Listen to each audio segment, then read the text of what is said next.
નમસ્કાર વિદ્યાર્થી મિત્રો, ધોરણ 12 વાણિજ્ય વ્યવસ્થા ચેપ્ટર નંબર 7 અંકુશ. વિદ્યાર્થી મિત્રો, અંકુશની અંદર આજે આપણે અભ્યાસક્રમનો છેલ્લો મુદ્દો જે છે આપણો અંકુશની પ્રક્રિયાના તબક્કા. અંકુશ પ્રક્રિયાના તબક્કા વિશે આપણે અભ્યાસ કરવાનો છે. કોઈ પણ એકમની અંદર વિદ્યાર્થી મિત્રો આપણે જાણીએ છીએ કે સંચાલનના જે કાર્યો જે છે એમાં અંકુશ એ સંચાલનનું સૌથી અગત્યનું અને મહત્ત્વનું છેવટનું કાર્ય છે. તો એક સંચાલક તરીકે અથવા તો એક કર્મચારી તરીકે, એક અધિકારી તરીકે, કે વિદ્યાર્થી તરીકે આપણી પાસે એ જ્ઞાન હોવું જરૂરી છે કે અંકુશ પોતાની ક્રિયા કઈ રીતે કરે છે.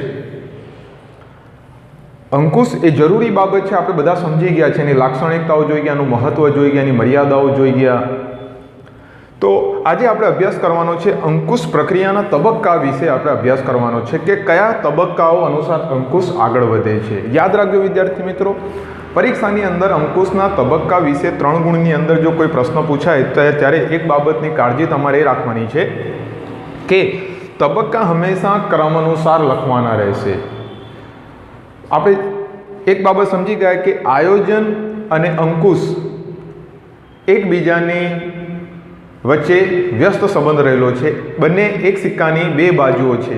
જ્યાં આયોજન છે ત્યાં અંકુશ હશે જ, અને જ્યાં અંકુશ છે ત્યાં પહેલેથી જ આયોજન ગોઠવાયેલું હશે.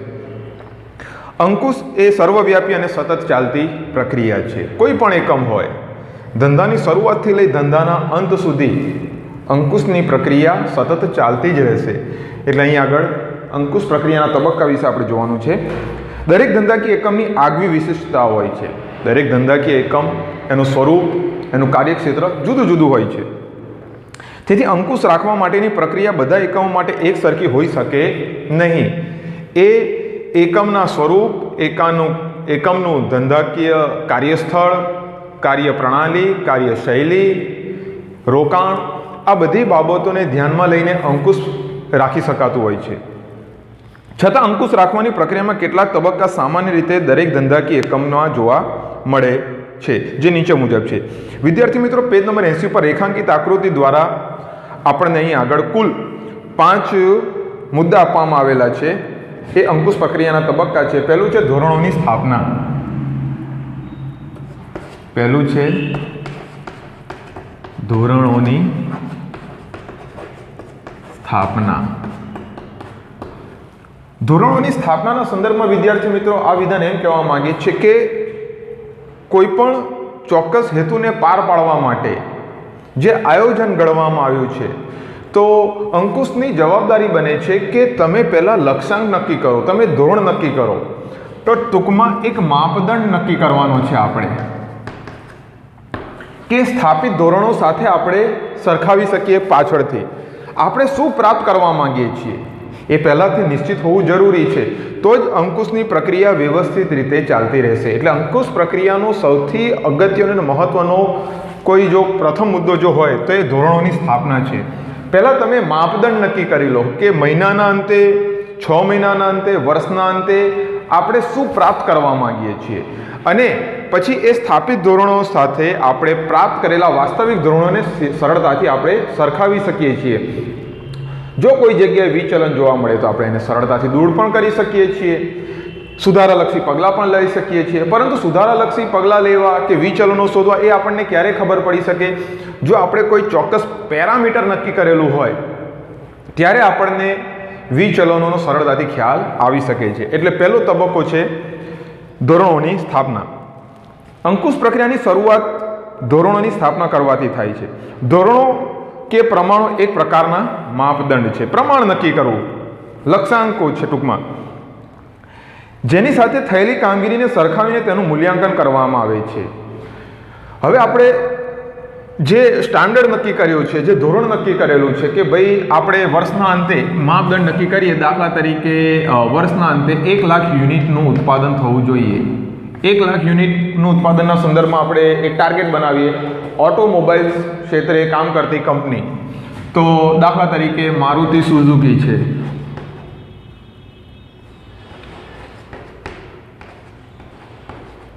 મારુતિ સુઝુકી નામની કંપની છે, પોતે એવું નક્કી કરે છે કે વર્ષના અંતે આપણે 1 લાખ યુનિટ એટલે કે 1 લાખ કારનું ઉત્પાદન કરીશું. તો અંકુશ પોતે નક્કી કરશે કે ભાઈ માપદંડ નક્કી કરશે કે ભાઈ 1 લાખ એ ટાર્ગેટ છે. હવે એના પેટા ટાર્ગેટ પણ હોય કે માસિક, 2 માસિક, 3 માસિક, 4, 5, 6 માસે એક નિશ્ચિત ટાર્ગેટ નક્કી કરે કે ભાઈ ઓછામાં ઓછું 10 થી 11,000 સુધી એક ફિક્સ નક્કી કરે 10,000 યુનિટનું દર માસના અંતે ઉત્પાદન થવું જ જોઈએ. તો આ ટાર્ગેટ પ્રમાણે જો એ કાર્ય કરતા રહેશે તો એ પોતાના લક્ષ્યાંક સુધી પહોંચી શકે. અને ત્યારબાદ દાખલા તરીકે આપણે એક ઉદાહરણ લઈએ કે વર્ષના અંતે 90,000 સુધીનું જ ઉત્પાદન થયું. તો આપણો લક્ષ્યાંક હતો 1 લાખ યુનિટ અને ઉત્પાદન થયું છે કેટલાનું? 90,000 યુનિટનું. 10,000 ઓછું થયું છે. તો એ બહુ મોટો માર્જિન નથી, બરાબર છે, પરંતુ એને શોધવું હોય તો આપણે સરળતાથી શોધવી શકીએ છીએ કે ક્યાં આપણી ખામી રહી ગઈ, ક્યાં ઉણપ રહી ગઈ, ક્યાં વિચલનનો ઉદ્ભવ થયો. પરંતુ એ આપણે ક્યારે નક્કી મૂલ્યાંકન કરી શકીએ? જો આપણે ચોક્કસ પેરામીટર નક્કી કરેલા હોય તો જ. નિર્ધારિત ધોરણો મુજબ કામ થાય છે કે નહીં તે જોવાનું કાર્ય અંકુશનું છે. આપણા ટાર્ગેટ પ્રમાણે બધા કાર્યો થઈ રહ્યા છે કે નહીં તે જોવાનું કામ અંકુશનું છે. નિર્ધારિત ધોરણો તો સંખ્યાત્મક કે ગુણાત્મક હોઈ શકે. આ શબ્દ અગત્યનો છે. એક છે સંખ્યાત્મક અને એક છે ગુણાત્મક. જે સરળતાથી સમજાય તેવા હોઈ શકે. ગુણાત્મક એટલે ગુણ દર્શાવતો હોય. જો સારું, નબળું, અતિ ખરાબ, બરાબર છે, ખૂબ સરસ.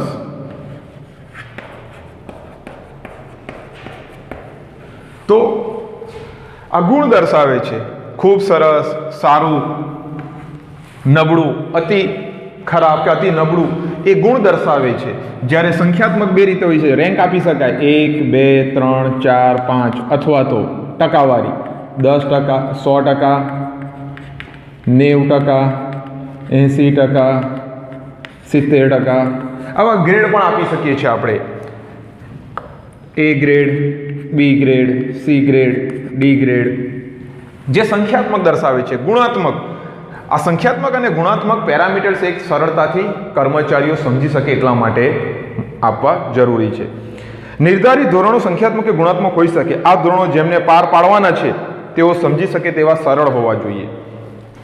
આવા ધોરણોમાં ભૌતિક, પડતર, આવક, મૂડી વગેરે પ્રમાણેનો સમાવેશ થાય છે. આ ઉપરાંત નફાનો લક્ષ્યાંક હોય, ઉત્પાદનનો લક્ષ્યાંક હોય, ખર્ચનો લક્ષ્યાંક વગેરે હોઈ શકે. જો લક્ષ્યાંક તો અહીંયા આગળ આપણે શું ઉત્પાદનને લગતો આપ્યો છે.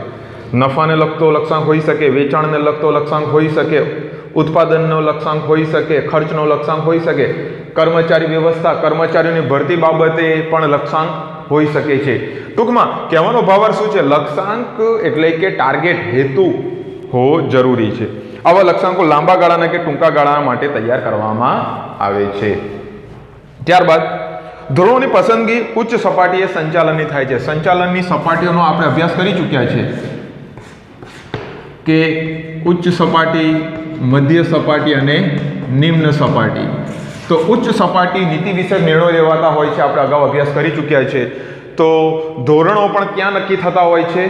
ઉચ્ચ સપાટીએ નક્કી થતા હોય છે અને એનું અમલીકરણ તળ સપાટી અને મધ્ય સપાટીએ કર્મચારીઓ અને અધિકારીઓ કરતા હોય છે.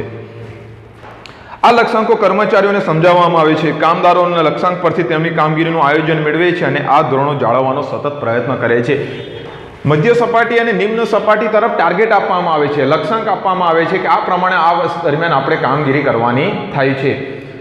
દાખલા તરીકે 1 લાખ યુનિટનું ઉત્પાદન કરવું છે તો ઉચ્ચ સપાટી દ્વારા બધી વ્યવસ્થા પણ ઊભી કરવી પડશે. કાચા માલ સામાનની ખરીદી કરવી સમયસર, યંત્ર સામગ્રી છે, કર્મચારી વ્યવસ્થા છે, વ્યવસ્થા તંત્ર, દોરવણી, આ બધાની જરૂરિયાત ઊભી થશે અને આ બધી બાબતનો ખ્યાલ ઉચ્ચ સપાટીને પહેલેથી જ હશે. પરંતુ એણે આપણને ટાર્ગેટ આપેલો છે. એ ટાર્ગેટ પ્રમાણે આપણે એકમના તળ સપાટી અને મધ્ય સપાટીના અધિકારીઓએ એ રીતે કામ કરતા રહેવું પડશે. એટલે કે પહેલું છે કે તમે ટાર્ગેટ નક્કી કરો, તમે માપદંડ નક્કી કરો, એટલે કે ધોરણોની સ્થાપના. ત્યારબાદ બીજો મુદ્દો છે વિદ્યાર્થી મિત્રો, માહિતીનું સંપાદન. માહિતીનું સંપાદન.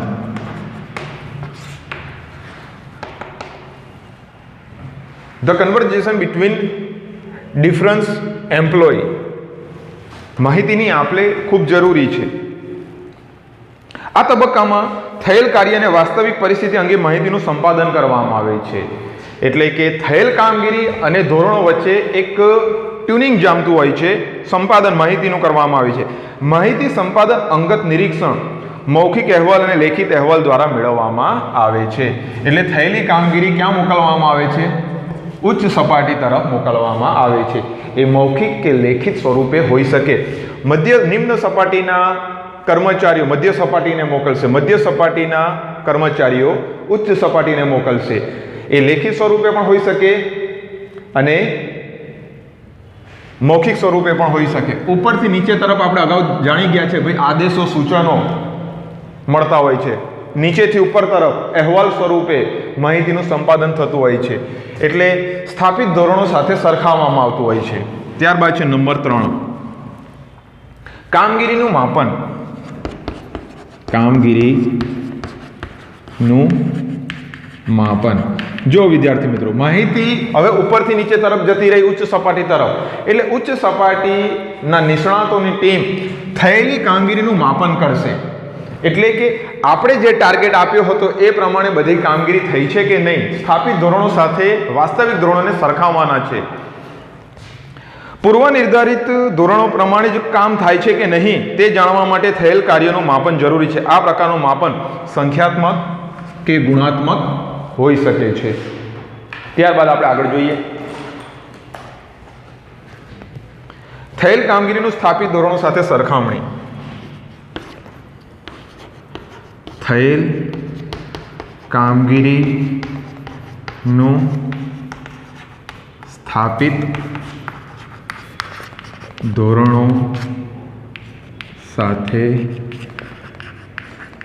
સરખામણી.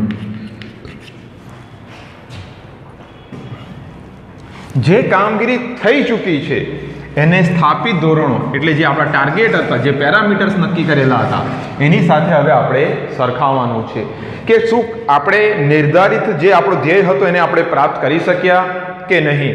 જો નથી કરી શક્યા તો વિચલનો ક્યાં આવ્યા છે એની શોધખોળ કરવાની છે.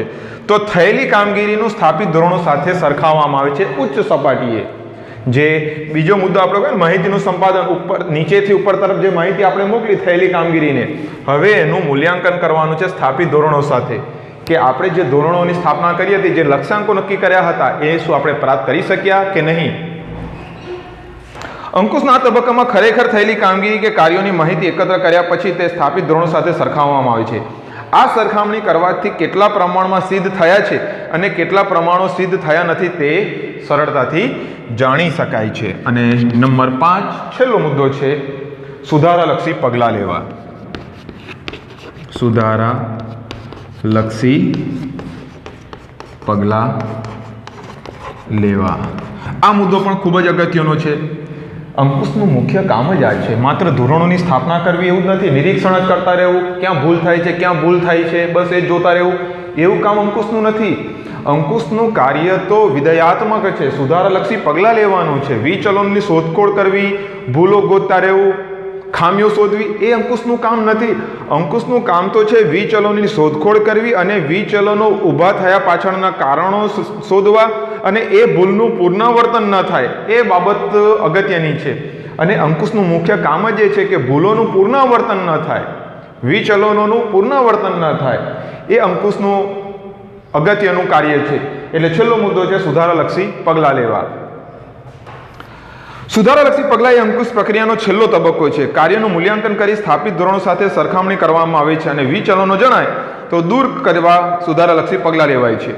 આ માટે નીચે દર્શાવેલ 3 પૈકી કોઈ પણ એક પગલું લેવામાં આવે છે. આ 3માંથી કોઈ એક વાક્યમાં પણ અવારનવાર પૂછાતું હોય છે. તો પહેલું જોઈશું પરિસ્થિતિમાં ફેરફાર ન કરવો.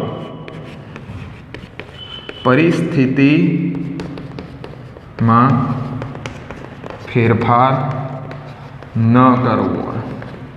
દાખલા તરીકે આ મુદ્દો એમ કહેવા માંગે છે કે દાખલા તરીકે 1 લાખ યુનિટનું ઉત્પાદન આપણે નક્કી કરેલું છે, તો ત્યાં આગળ આપણે 98,000ના ટાર્ગેટ સુધી પહોંચી ગયા.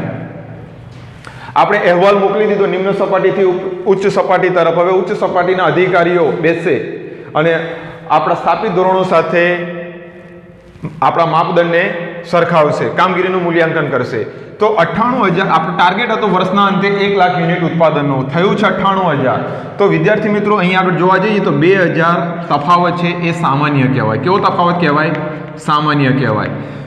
હવે જ્યારે સામાન્ય તફાવત છે, બહુ મોટો એટલો તફાવત નથી, તો પરિસ્થિતિમાં કોઈ ફેરફાર કરવાની જરૂર લાગતી નથી. બરાબર છે. પરંતુ આપણે સમજી શકીએ છીએ કે બહુ મોટો તફાવત હોય તો સુધારાલક્ષી પરિસ્થિતિમાં ફેરફાર કરવાનો અવકાશ રહેતો હોય છે, પરંતુ અહીં આગળ પરિસ્થિતિમાં ફેરફાર કરવાની કોઈ જરૂરિયાત રહેતી નથી, કારણ કે તફાવત સામાન્ય છે એટલે કોઈ ફેરફાર કરવાની જરૂર રહેતી નથી. સ્થાપિત ધોરણની સરખામણી કર્યા પછી પ્રાપ્ત થયેલા વિચલનો જો સામાન્ય હોય તો તે સ્વીકારવામાં આવે છે. એનો સ્વીકાર કરવાનો છે કે ભાઈ 2,000 યુનિટનું ઉત્પાદન ઓછું થયું છે તો ગભરાવાની કોઈ જરૂર નથી, એને આપણે સ્વીકારીએ છીએ. આ માટે કોઈ સુધારાલક્ષી પગલાં લેવામાં આવતા નથી, અર્થાત પરિસ્થિતિમાં કોઈ ફેરફાર થતો નથી. બીજી પરિસ્થિતિ છે, પરિસ્થિતિમાં ફેરફાર કરી વિચલનો દૂર કરવા. પરિસ્થિતિમાં ફેરફાર કરી વિચલનો દૂર કરવા. ટાર્ગેટ હતો આપણો માપદંડ નક્કી કરેલું સ્થાપિત ધોરણો 1 લાખ યુનિટનું. હવે આપણું થયું છે 90,000 ઉત્પાદન. તો અહીંયા આગળ 10,000 નો તફાવત છે વિદ્યાર્થી મિત્રો. તો એક રીતે જોવા જોઈએ તો અસામાન્ય કહેવાય, કારણ કે 1, 2,000, 3,000 સુધી અસામાન્ય છે કે ભાઈ સામાન્ય છે કે એટલો તફાવત ચલો થયો છે તો કંઈ વાંધો નહીં, સ્વીકારીએ છીએ. પરંતુ 10,000 યુનિટ એટલે કે 10,000 કારનું ઉત્પાદન ઓછું થયું છે આ વર્ષ દરમિયાન, તો આપણો જે લક્ષ્યાંક હતો એના સુધી આપણે પહોંચી નથી શક્યા. તો ક્યાં વિચલનો, ક્યાં ખામી રહી ગઈ, ક્યાં ભૂલ રહી ગઈ, કેમ આપણે આ લક્ષ્યાંકને પ્રાપ્ત ન કરી શક્યા, એને શોધવું પડશે. વિચલનોની શોધ કર્યા પછી એને દૂર કરવાના છે, પરિસ્થિતિમાં ફેરફાર કરી વિચલનોને દૂર કરવામાં આવતા હોય છે. સ્થાપિત ધોરણો સાથે વાસ્તવિક ધોરણો વચ્ચે જો મોટો તફાવત હોય તો આવો તફાવત કે વિચલનો ઉદ્ભવતા કારણો તપાસી તે દૂર કરવા જરૂરી સુધારાલક્ષી પગલાં લેવાય છે. અને નંબર 3, ધોરણોમાં ફેરફાર કરી નવા ધોરણો સ્થાપવા. ધોરણોમાં ફેરફાર કરી નવા ધોરણો સ્થાપવા. આ મુદ્દો પણ અગત્યનો છે. ધોરણોમાં ફેરફાર કરી નવા ધોરણો સ્થાપવા એનો અર્થ એ થયો વિદ્યાર્થી મિત્રો, આપણે 1 લાખ યુનિટનું ઉત્પાદન કરવાનો ટાર્ગેટ છે. પહેલા વર્ષે પણ આપણું 90,000 ઉત્પાદન થયું, હવે બીજા વર્ષે પણ આપણે 1 લાખનો ટાર્ગેટ રાખ્યો છે. અને ખરેખર આપણું બીજા વર્ષે 1 લાખનો ટાર્ગેટ હતો, એની જગ્યાએ આપણું 80,000નું જ ઉત્પાદન થયું છે. તો બીજા વર્ષે પણ ઘટાડો થયો 20,000નો. ત્રીજા વર્ષે પણ આપણે ટાર્ગેટ 1 લાખ યુનિટનું હતું, હવે આપણું ઉત્પાદન થયું છે 70,000 યુનિટનું. તો ઉત્તરોત્તર ઘટી રહ્યું છે, વધવાની જગ્યાએ ઘટી રહ્યું છે. ત્યારે હવે એક વસ્તુ સમજી શકાય છે કે આપણું જે પેરામીટર જે છે, આપણા ધોરણો જે છે એમાં ફેરફાર કરવાની જરૂરિયાત ઊભી થશે. હવે આપણે ટાર્ગેટ બહુ ઊંચો રાખી રહ્યા છે, એટલે કે સ્થાપિત ધોરણો જે આપણા મુખ્ય ધોરણો છે, હવે એવા ધોરણો રાખવાના છે કે ભાઈ આપણે વર્ષના અંતે 80,000 સુધીનું જ ઉત્પાદન કરવાનો ટાર્ગેટ, આપણી કેપેસિટી 80,000 સુધીની છે. આપણા લક્ષ્યાંકો ઊંચા છે, અને આપણા લક્ષ્યાંકો ઊંચા છે તો હવે આપણું પેરામીટર લક્ષ્યાંકોને નીચા લાવવા પડશે. એટલે કે 80,000ની જગ્યાએ હવે આપણે માપદંડ કેટલા રાખીશું? પેરામીટર્સ ઘટાડી દઈશું, કારણ કે આપણે આપણા પેરામીટર્સ આપણા ધ્યેય સુધી આપણે પહોંચી શકતા નથી. આપણા લક્ષ્યાંક સુધી જ્યારે આપણે પહોંચી શકતા ન હોઈએ ત્યારે ધોરણોમાં ફેરફાર કરી નવા ધોરણો સ્થાપવામાં આવે છે. સ્થાપિત ધોરણો સતતપણે સિદ્ધ થઈ શકતા ન હોય. સતત એટલે મેં તમને કીધું ને, એક જ વર્ષનું કેમ ઉદાહરણ આપ્યું, અહીંયા પ્રથમ વર્ષ, અહીંયા બીજું વર્ષ, ત્રીજું વર્ષ, એટલે કે દર વર્ષે આપણે આપણા ટાર્ગેટ સુધી ન પહોંચી શકતા હોઈએ ત્યારે આપણે વિચારવું પડતું હોય છે કે આપણા ટાર્ગેટ ઊંચા છે, અને આપણા ટાર્ગેટ ઊંચા છે એની પાછળ કારણો શું છે, આપણે કેમ નથી પ્રાપ્ત કરી શકતા. 1 વર્ષ જોયું, 2 વર્ષ જોયું, હવે ત્રીજા વર્ષે આપણે આવી ભૂલ કરવી નથી. ત્યારે એક વસ્તુ સાબિત થતી હોય છે કે આપણા ધોરણો ઊંચા છે અને એમાં ફેરફાર કરવો જરૂરી બને છે. આવા સંજોગોમાં સ્થાપિત ધોરણોમાં જરૂરી ફેરફાર કરી નવા ધોરણો સ્થાપવામાં આવે છે. કેટલાક સ્થાપિત ધોરણો કરતાં વધુ સારા પરિણામો હોય તો ધોરણો સુધારીને ઊંચા ધોરણોની સ્થાપના પણ કરવામાં આવે છે. જો આ વાક્ય બહુ સારું છે. અમુક વાર એવી પણ ઘટના બનતી હોય કે 1 લાખ યુનિટનો ટાર્ગેટ આપ્યો હોય ત્યારે આપણું ઉત્પાદન થયું હોય વિદ્યાર્થી મિત્રો 1,05,000, વધુ ઉત્પાદન થઈ ગયું. એ જ રીતે બીજા વર્ષે 1 લાખ યુનિટનું ઉત્પાદન હતું એની જગ્યાએ 1,10,000 થઈ ગયા. ત્રીજા વર્ષે આપણે જોયું તો આપણું ટાર્ગેટ થઈ ગયું 1,20,000. આપણે જે ટાર્ગેટ રાખીએ છીએ એના કરતાં તો આપણે વધુ એચીવ કરી શકીએ છીએ. તો પછી આપણા ધોરણોને આપણે સમજી શકીએ કે આપણે ધોરણો નીચા છે તેને ઊંચા પણ લઈ જઈ શકાય છે. તો ત્રીજા વર્ષે આપણે 1,25,000નો ટાર્ગેટ રાખી શકીએ છીએ. જ્યારે સ્થાપિત ધોરણો કરતાં સારા પરિણામ મળે ત્યારે આપણે ધોરણોને ઊંચા લઈ જવા પડતા હોય છે, અને જ્યારે સ્થાપિત ધોરણો કરતાં આપણને વાસ્તવિક ધોરણો ઓછા પ્રાપ્ત થાય ત્યારે આપણા ધોરણોને નીચે લઈ જવા પડતા હોય છે. આ બાબત સાબિત થાય છે. ધોરણોમાં ફેરફાર કરી નવા ધોરણો સ્થાપવામાં આવતા હોય છે.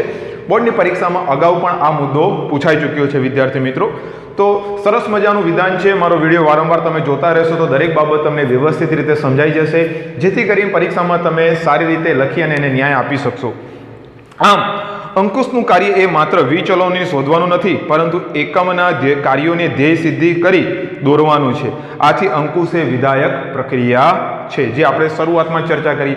અંકુશ એ વિધાયક પ્રક્રિયા છે, માત્ર ને માત્ર ભૂલો શોધવાનું નથી પરંતુ અંકુશનું કાર્ય ભૂલો શોધી અને સુધારાત્મક પગલાં લેવાનું કાર્ય અંકુશનું છે. તો વિદ્યાર્થી મિત્રો, અહીં આગળ આપણું આ ચેપ્ટર પૂર્ણ થઈ જાય છે. ચેપ્ટરના અંતે આપણને અહીં આગળ ટૂંકું ચેપ્ટર હતું, એમસીક્યુ આપ્યા છે, સમય છે આપણી પાસે એટલે જોઈ જઈએ. આયોજન અનુસાર કાર્ય થાય છે કે નહીં તે જોવાની કામગીરી સંચાલનનું કયું કાર્ય કરે છે? જાણીએ છીએ આપણે. આનો જવાબ આવશે અંકુશ. વિદ્યાર્થી મિત્રો, આયોજન એ સંચાલનનું પ્રથમ સોપાન છે, તો અંકુશ એ સંચાલનના કાર્યનું અંતિમ સોપાન છે. અંકુશ એક એવી પ્રક્રિયા નથી, તો વિદ્યાર્થી મિત્રો અંકુશ એ જળ નથી. ગતિશીલ છે, આંતરિક પ્રક્રિયા છે, સતત ચાલતી પ્રક્રિયા છે, પણ જળ નથી. સમય સંજોગ પરિસ્થિતિ પ્રમાણે એમાં ફેરફાર થઈ શકે છે, એટલે જળ ન કહેવાય. વળગી રહેવું એવું કદી કહી શકાય નહીં. પ્રયત્નો, પરિણામ તથા સાધનો અને ઉદ્દેશ વચ્ચે સંતુલન સાધવાનું કાર્ય એટલે અંકુશ. પ્રયત્ન, પરિણામ અને સાધનો વચ્ચેનું સંતુલન સાધવાનું કાર્ય એ અંકુશનું છે. અંકુશનું કાર્ય કઈ સપાટીએ થાય છે? તો અંકુશનું કાર્ય માત્ર ઉચ્ચ સપાટીએ જ નહીં પરંતુ 3 સપાટીએ જોવા મળે છે. અંકુશનું કાર્ય 3 સપાટીએ જોવા મળે છે, દરેક સપાટીએ ટૂંકમાં. નીચેમાંથી કયું કાર્ય અંકુશનું નથી?